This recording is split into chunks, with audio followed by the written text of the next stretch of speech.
Okay, good afternoon, everybody. Welcome to this workshop on opening up opportunities through devolution. I'm Alex Stevenson, and I'm Deputy Director at Learning and Work Institute. So first things first, if you're not here for the devolution workshop, then please make your way now to one of the other workshop rooms.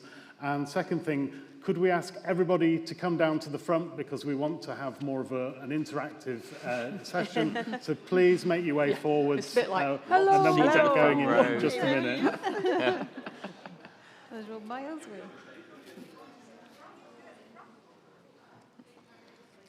Gold stars for the front Make row. them sit on the front. Sit on the floor at the It's front. a carpet session. Yeah. Maybe we should have the lights up. That's brilliant. Thank you all very much. So we already started in the panel this morning to touch on some of the opportunities associated with devolution, and we heard about the role of strategic authorities across employment and skills, the range of programs that they commission, the importance of tailoring and joining up to provide locally responsive solutions. And we're going to sort of dig down into a bit more detail in this session this afternoon. So we'll be looking at how providers can best work with strategic authorities commissioning employment support and adult learning and skills programs. We'll look at the impact of devolution on the commissioning landscape and how providers can engage with strategic authorities of differing levels of maturity. And we'll be thinking about what the sector can do to support high-quality delivery that responds to place-based employment and skills needs of businesses and communities. So to help us do all of that, we've got a brilliant panel with us, some of whom are working really hard and are on their second panel of the day already, and special thanks to those. But we've got with us, firstly, we've got Emma Grigson, who's Partnerships and Social Value Solutions Director at People Plus. We've got Megan Cooper, who's Sales Director for Employment and Skills at Serco. Welcome back to Adam Swersky, who's Interim Director of Skills and Employment at the East Midlands County Combined Authority. We've got Lindsay Daniels, who's the Inclusive Economy Lead for Adult Skills at West Yorkshire Combined Authorities. And welcome back to Nick Whitten-Dowd, who's Assistant Director at the Greater Manchester Combined Authority. So thank you all for joining us today. And so, Megan, if I could come to you first. So from a provider perspective, how do you view the current commissioning landscape and the challenges and opportunities in there? Lovely, thank you. So first off, really delighted to be part of this really exciting panel. I think these are really exciting times. I think somebody made reference to the fact that when we were at the conference this time last year, we were 3 weeks into a new government. And actually, if we look back and reflect how much has changed over that time, I think that's really relevant. Where we find ourselves now, I think is really important where we think about the changing landscape. So there's been a lot of policy change, there's a lot of changes happening, not least the sort of step towards devolution and certain areas having single settlement, but all of the changes around Get Britain Working, the new Procurement Act, etc. There is a whole myriad of sort of things that have had an impact. I think when we think about the commissioning landscape, I think as a sector, there is a lot of noise around what's happening in Connect to Work and how varied that looks like, and it would be that can be quite challenging at times at the moment, but I think it's really important that rather than focusing on some of the challenges, that we look at actually what are the opportunities that present and how do we work best collaboratively. I think fundamentally we need to start from a position of actually we all have a shared mission, we all have a shared ambition to achieve the right outcomes and make sure that people are supported, that we have prosperous economies with economic activity rather than inactivity, and that's really important. When it comes down to commissioners and the role of commissioning, I think my sort of view on things is so far different authorities are at different places and the asks and the way in which they're commissioning things is quite different. And from a provider perspective, that can feel quite complex to navigate.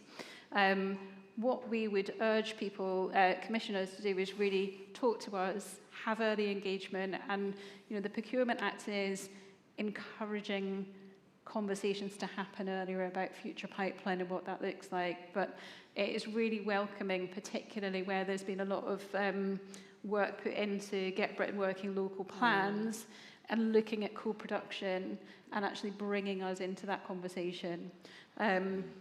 I think I would really urge commissioners to lean on us as experts in the sector, use the information that we have to say, ultimately, how do we get to that ambition of reaching 80% employment rates? What knowledge do we have? What what have we learned from what's happened in the past? How can we leverage that? And actually, as much as that about our experience, how can you also bring to the table people who've actually gone through the system? So can we help by facilitating focus groups and giving access to the people that actually are at the front line of receiving services so that they are not done to them, but with them? And I think that's a really important lens, not to lose sight of actually who it is we're trying to help. So I think from my perspective, from a challenge perspective, I'm not going to dwell on it too much, but I would probably say the biggest challenges lie in consistency across the boards. How do we make sure that there is consistent provision that eliminates having a postcode lottery? How do we make sure that quality is at the heart of what we do and that there is accountability for the services that are delivered and what that looks like? And I think, Gareth Parry from Maximus made a really interesting comment earlier about that shift from national programmes through to local, that we need to really look at how does that work in terms of capacity and capability at local level. So ultimately, we all have a shared goal. Let's work together rather than seeing us as somebody that you need to call upon when you have a distinct need that you already have defined. Let's look at the problem, let's work out what the solution looks like together, and that's a much more positive way forward. Thanks very much, Megan. I'm going to move straight on to Nick, and we heard this morning a bit about the different levels of maturities of combined authorities, and as a commissioner in one of the more established authorities, I'd be interested to get your take on the same question, really, in terms of challenges and opportunities, and whether you've, in your experience, seen any differences in commissioning different types of programmes or different kinds of outcomes that you want to secure, and whether some of those are perhaps easier or more difficult than others. Yeah, sure. And I'm going to try not to say what I said earlier, but apologies if you've heard it all before. I think the current landscape is really complex, and it's also in a state of flux. And I think that state of flux makes it both incredibly frustrating, but also very exciting for us and for providers as well, actually. It's given that opportunity for change. As I mentioned, we've had over 10 years of commissioning employment support, youth support, and ESF-funded skills programs, adult skills funding, etc., etc. So we have done a lot of commissioning over the years, and I think we've seen initiatives, we've seen programs, we've seen funding streams come and go, and absolutely recognise at the moment that this short-term funding is really frustrating, and it's as frustrating for us as commissioners who are having to try and plan a system-wide approach to supporting people towards work, whether that's through skills or through employment support activity, as it will be for the commissioned who are having to bid and be part of that process. And I think we could probably all want the same thing, which is longer-term, securer, flexible funding that we can shape to meet the needs of our residents and deliver appropriate support. I think the challenges at the moment as well are absolutely recognise there's an awful lot going on, and perhaps where there used to be big contract package areas or big contracts for skills, it's becoming much more localised, much more nuanced, much more different in different places. And I think there's a real need for providers and commissioners to work in partnership together on that. And I think it's recognising And it's for providers, whether to say skills or employment support or wider business support, that we are accountable for the funding as much as they are accountable for the delivery of it. So there has to be a true partnership there, because everybody is trying to, as you say, trying to achieve the same outcomes. But that accountability doesn't stop with us. That accountability is there with central government, but it's also there with our residents and our populations, both locally and nationally.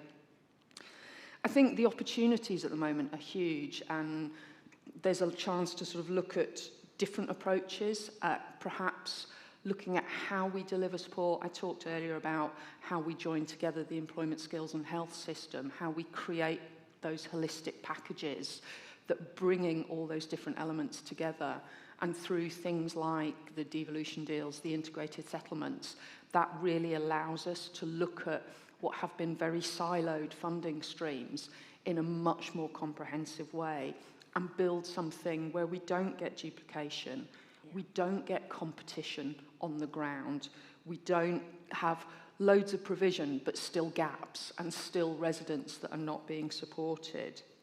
And I think that's really important.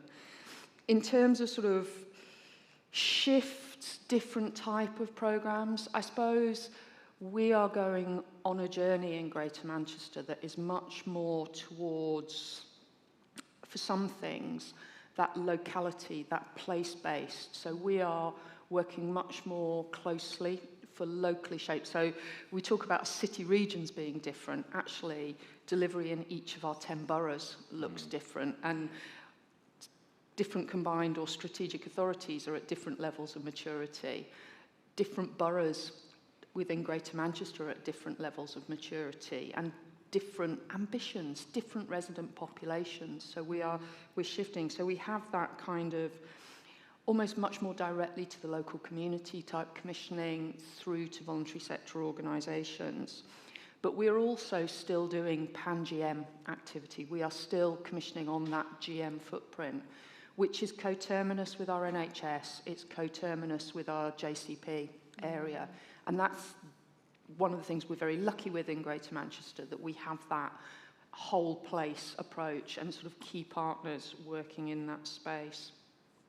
So I think, you know, for us, and I suppose my conversation is, you know, to really think about what I said about we share that accountability. We are all just different stages in a process, and it's all about public money ultimately. And that try and work with us to understand the nuance of the priorities in a place, because we have mayors, we have elected mayors that we're accountable to, that we need to work to their priorities. And my priorities, there's going to be similarities to West Yorkshire, but the nuance of that is going to be different. And I think that's kind of really key in how we move forward. So yes, it's a changing system, it's a flux of a system, but there are real opportunities within that for everybody. Thanks, Nick. And you spoke there about the importance of working in partnership and understanding that nuance of delivery. So on that, Emma, if I can come to you next, okay. How can providers ensure that they're developing tailored solutions that are locally responsive but still achieve that impact? And also thinking about embedding social value whilst maintaining operational effectiveness. Yeah. Thank you, and thank you for allowing me to join the panel. It's really good to be here. I promise we haven't been sharing notes. It might sound like it, but there are a couple of things that you both said. One is around consistency, and I think for me that's one of the key, absolutely key principles. It's a really simple answer, isn't it? How do we develop tailored solutions? Well, we need to be collaborating, and we need to be doing that consistently. Easier to say in terms of kind of the words, but actually doing it requires us to act, I think, in a really, really different way. And that is, we're engaging, we're listening, but we don't just stop after a project. That dialogue has to be continued. And I think something you just said there about shared accountability, that's really important. It's incumbent on all of us to try and solve this problem. We can't do it alone. And I think I'm really passionate about this. Aside from my kind of day job at People Plus, I also founded a very small charity where I live in the southwest to help disabled people and neurodivergent people get into work, get the training in a kind of accessible way. And what I find is sometimes there's duplication of effort, and it's really fragmented. And I know that it's fragmented for our commissioner. My kind of fellow VCSEs are feeling the same. So it's how do we develop a model where we can kind of really consistently collaborate so that we do overcome that duplication.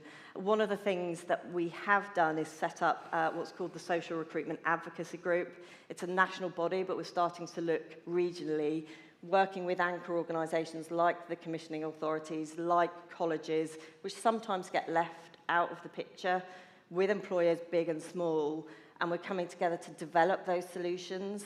And I know there'll be a ton of networks like that, but it's those networks that I think will make the difference. And then I think it's about that continued dialogue in terms of progress and impact. So if you've got KPIs and you've got things you've signed up to, keep going back to the kind of users, the citizens, and I know this will be bread and butter to you, but as providers, we need to do that as well because we are accountable. So the second part, how can providers embed social value while maintaining operational effectiveness? I think for me, the two go hand in hand. I think you can only really have effective social value if you embed it and it's aligned with your commercial imperatives. So we do a lot of work with the likes of Lidl, BT, I could kind of name check a ton as I'm sure everybody works with. And I think what's important is where we see the strategies work is where it's built into what they do. So there was a great quote by, I think, Sodexo at one of our kind of recent events, and they said, you know, that their group social value director got up on a panel and she said, I don't have a social value team of 5, I've got one of 30,000. Everybody should be doing this and thinking about the impact. And that's kind of where we're all moving, I think, which is a great opportunity considering we've got a new social value model, lots of opportunity for us to really think about where we're going to focus that social value. And to give an example of where perhaps it hasn't worked, and we've kind of worked with one of our employers, large multinational, that we're supporting on a social value contract.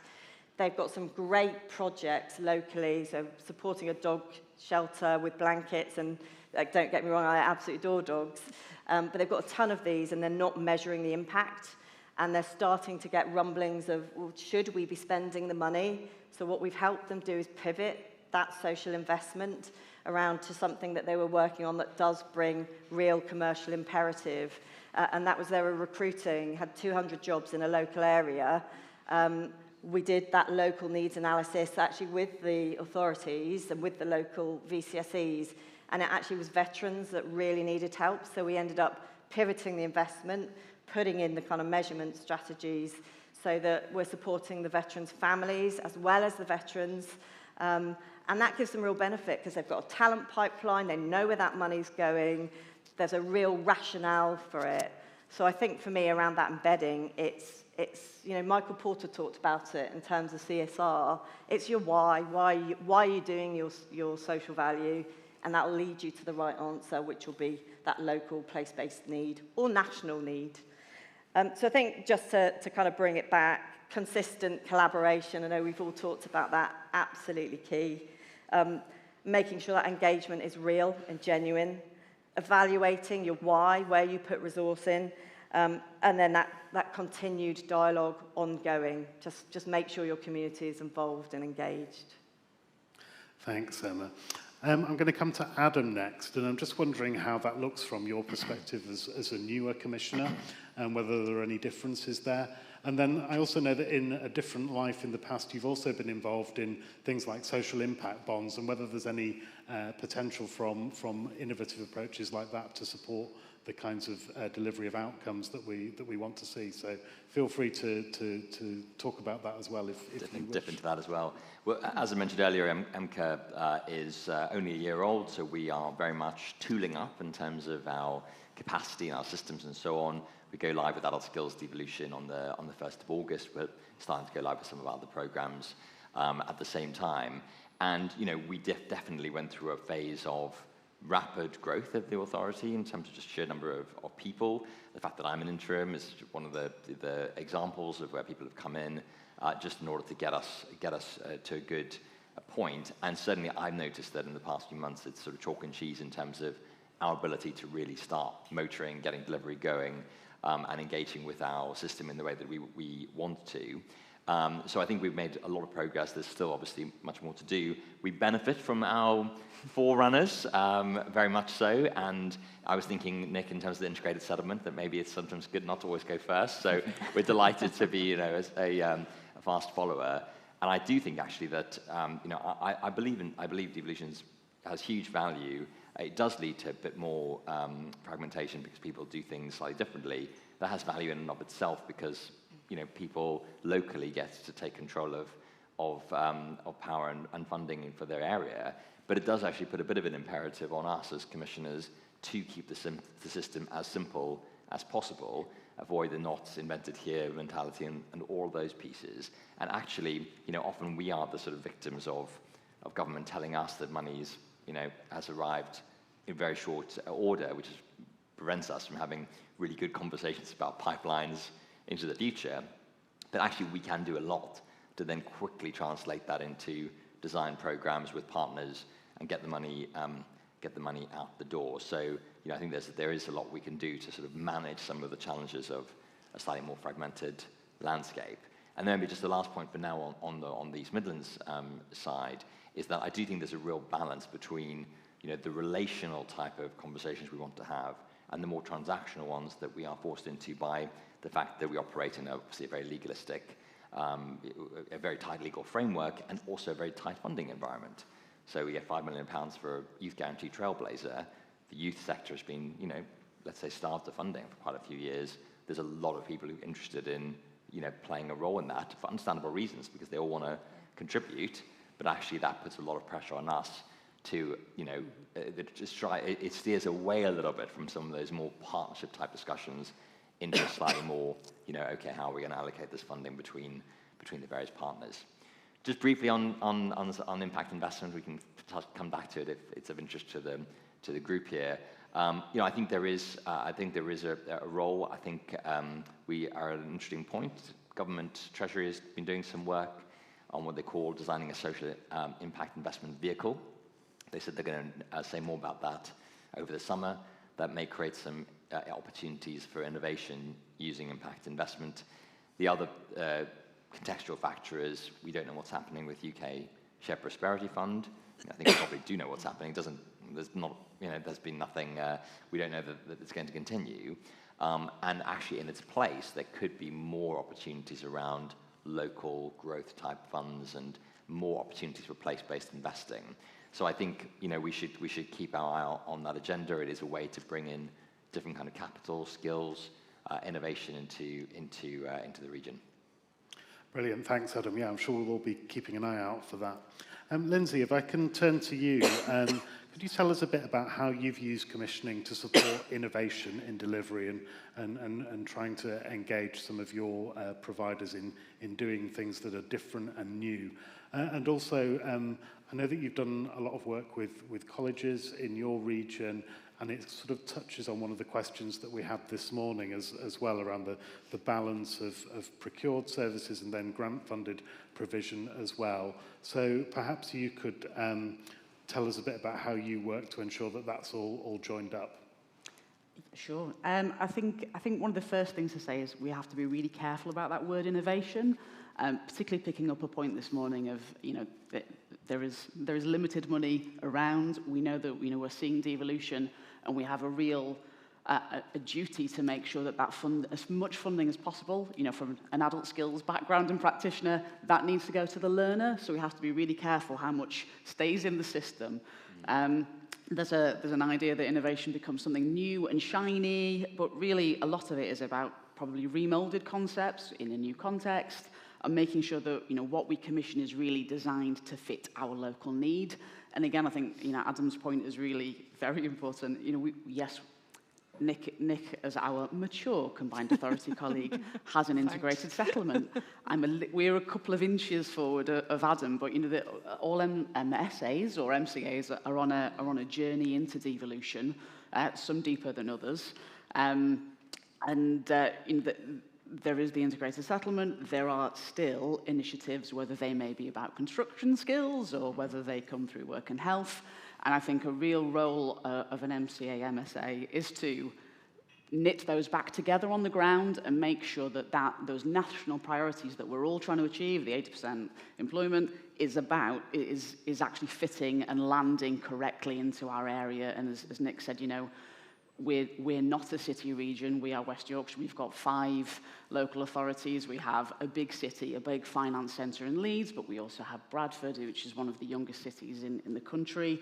We have lots of rural pockets and tiny towns that I can tell you the names of that no one will have heard of. So, you know, really trying to land all this stuff in our geography is one of the big jobs for an MCA. But you actually asked about innovation, Alex, so I will answer your question. Spend too long with politicians, don't we? So yeah, as we've sort of developed through that journey, one of the untold things, or perhaps we don't speak about it enough in devolution, is about the access to data and the intelligence that you gain. It isn't just about commissioning a fund, it's about actually being able to understand where that money is being spent and how it is being invested.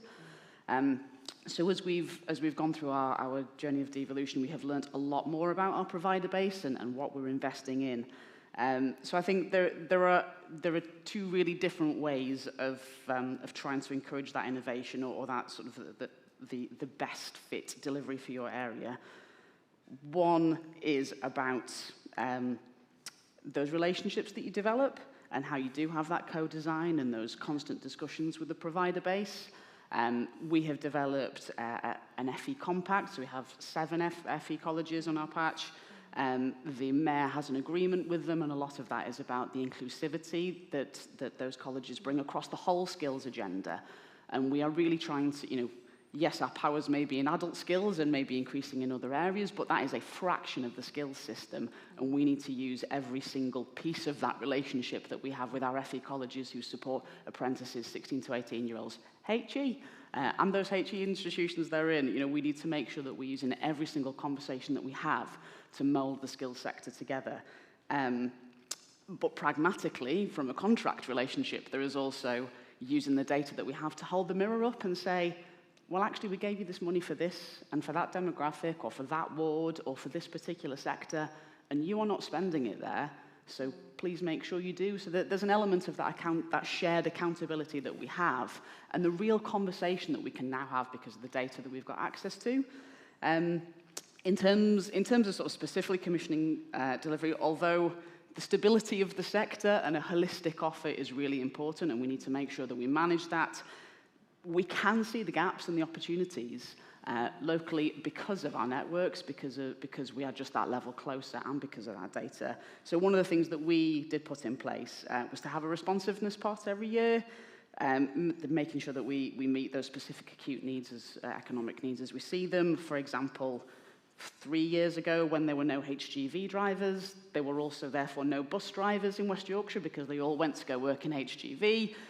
We worked with a range of providers and sector representative body to really understand the problem and commission a programme in order to meet those needs and do some myth busting. We now have about 150 more bus drivers in West Yorkshire than we did before, and I know that some other MCAs may have borrowed that programme, but you know but that's great, and that is about sort of, you know, we saw a problem, and hopefully that can spin out nationally. I think that's hopefully the reverse solution of innovation through devolution is not just that we knit things together locally, but actually through those localized solutions we can work out which ones do apply across our geographies and support the national system back up through some of that work. Thanks very much, Lindsay. So rather than the traditional Q&A, we're now going to go into some interactive table discussions. So in a moment, I'll be inviting our panellists to come and join you on 5 of these tables at the front. If you're not on one of those 5 tables, then feel free to move around, pull chairs up, and so on. On your tables, there'll be an opportunity for you to put any questions that you may have to the member of the panel who's on your table. And then we have a discussion question for you as well, which should be on the screen as well, which will be how can providers and commissioners work together to ensure effective local commissioning and to support local integration and delivery against strategic authorities' priorities. And the idea from your table discussions will be to try and identify a top tip or 2 that we can then feed back at the end of the session. So panel, if you'd like to go and pick a table and 1 each, and then others if you want to move around and join panel members at the table, and we'll be back in about 15 or 20 minutes' time.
That's what it's all about. Coming in here, having some fun with your art, making some music, and putting it out there, hoping that people are going to buy it. That's the whole fun about it. Because no matter how hard you work in the studio, no matter what you do, you don't know if people are going to dig it, you know?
If I could ask our panelists to join me back on the stage, please.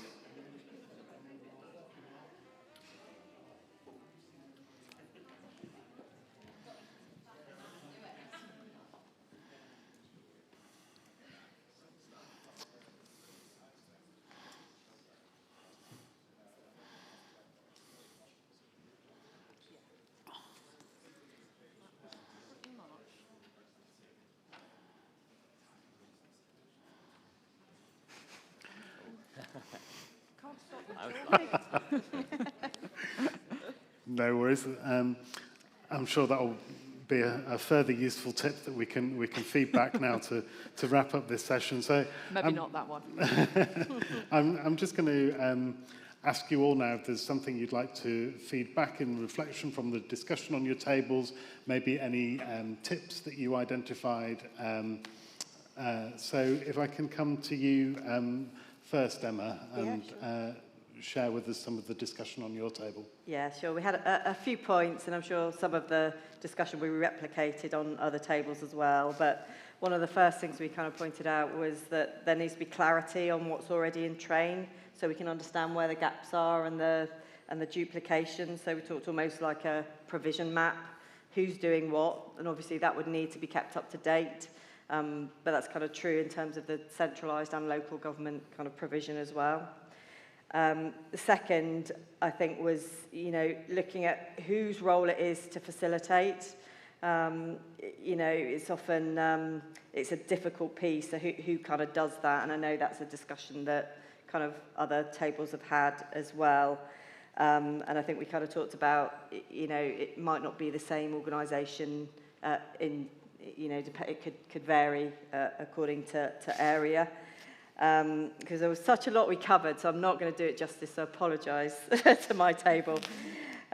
We also had a really good example of practice from kind of Yorkshire, where they're holding forums. So skills, health and work, for example, that being part of the solution is a really important principle. Sometimes if you feel like it's being done to you, then actually that's not going to be very helpful. So that kind of co-design as well kind of comes into it. And was there maybe one key message on working together and partnerships? For me, I think what I took away as a kind of underlying was this kind of collaboration point, that co-design and engaging early. I know we've kind of talked about it before. And actually kind of sharing ideas as well. One of the things we kind of did talk about was the bus example. So if you've got a good example in another area, then just, it's okay to replicate that. It doesn't have to be an idea that's kind of cropped up in your own area. So kind of lots of food for thought from that kind of question, I think. Brilliant, thank you. Megan, any tips from your table? We had a really interesting discussion and a nice mix of people there. I think from our perspective, one of the key things that came up was early engagement is really important. What we are really keen to see is more market engagement rather than market briefing. I think having earlier conversations where we're involved in what the solutions need to look like, how we co-design is really important. And I think a really big part of that, and one of the questions that one of the things we have to wrestle when we look at localized services is how do we make sure that we deliver a really good value for money? And that's really important. There are some really good examples where some of the more mature authorities have been doing some really good engagement around things such as Get Britain Working. There was reference, I think you made, about the relationships need to be driven by having the right strategic conversations, not tactically. And I think I would absolutely agree with that.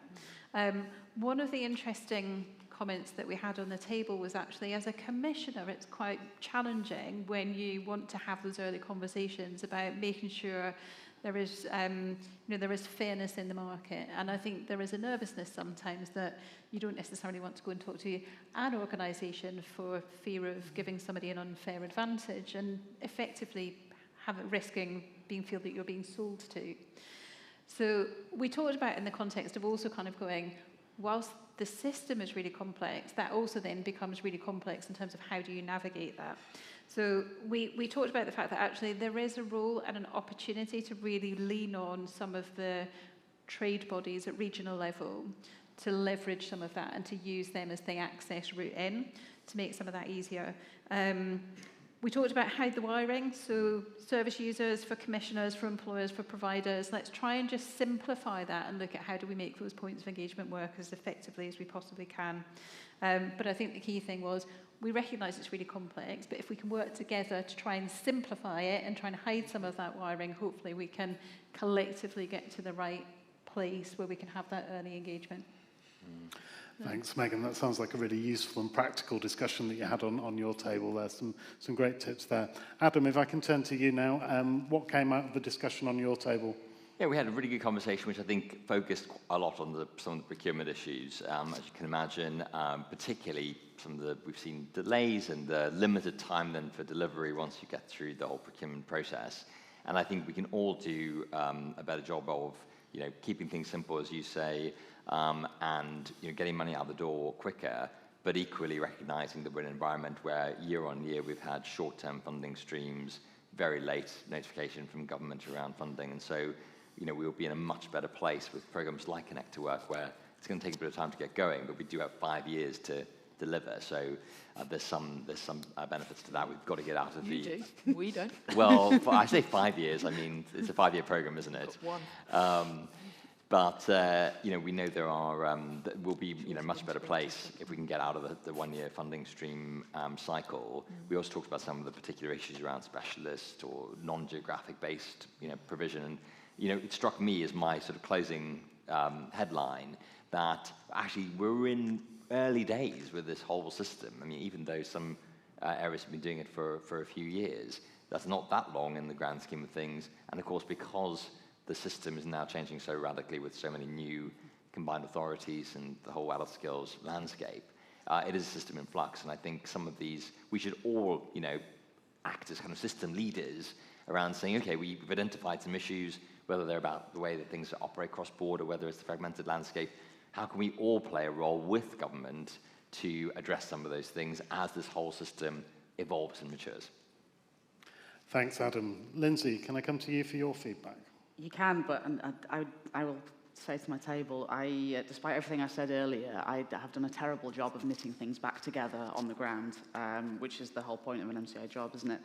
We spoke, as Adam's table did, about some of the procurement challenges, that issue, the tension between an agreement with a grant provider and how flexible that can be, and the discussions that you can have that are really open, that support co-design, and how difficult that can be when you've procured something and it's static, and all of the legislation that surrounds that. We spoke about the importance of avoiding duplication and making sure that we really understand what's being delivered on our patch before we go out to commission, and sort of covered the fact that as MCAs we don't have that commissioning aspect for all areas of the system, but we do need to be kind of cognizant of everything that's going on. I think we had a really shining example of sort of a community hub, is it Zest, that is really has managed to kind of pull together a number of funding streams that have started and ended and deliver a really holistic service. So a lot of what we spoke about towards the end was about that real importance of community engagement and making sure that sort of our end service users are really involved in service design and how we get that right, whether that is from a very community individual focus aspect, or moving on to LSIPs, whether that is part of the employer voice and how that feeds into our service design as well. Thank you. Nick, anything to add from your table? Yeah, I think we had sort of really interesting discussions around commissioning of generalist versus specialist, and actually recognising and valuing specialisms that some people bring, and there being a place for both of those in a system. We also talked about local and, in fact, hyper-local commissioning, and we describe it as double devolution in Greater Manchester, where we're passing the money through to our boroughs, to the 10 local authorities, who are then commissioning at a sort of place-based voluntary sector type level. And I think lots of the other points about, you know, we want to engage, but there is that tension between it's very difficult to engage with a single provider at a single point in time, because that can be looked at unfairness. And, you know, all of us have many providers knocking on our doors very regularly. So how do you pick and choose? And I think that working through provider networks, through IRSA, through employer bodies is absolutely the right way to do that sort of, that shareness. And I think, you know, again, it's been a mad world for the last couple of years in terms of commissioning timelines, and in terms of the timelines that we've had to put our proposals forward, and then we've had to stand things up, and talked about how quite often as combined authorities or strategic authorities, we are doing things at risk because we haven't had our grant agreements from government before we are actually signing grant agreements elsewhere. And I think everybody recognising those constraints, those barriers, you know, and good old procurement regs in the mix that we have to play with. Thanks very much, Nick. I think that's been a really insightful discussion, and discussions on your tables around providers and commissioners working together. Hopefully you've found it useful too. I'd just like to thank all of our panellists, so Emma Grigson, Megan Cooper, Adam Swersky, Lindsay Daniels and Nick Whittendowd. Thank you all very much. So next up, I think we are on to a coffee break, and then we'll be back in this room at 3 o'clock for a panel on better work, followed by top of the policies. So we'll see you all in here back then. Thank you.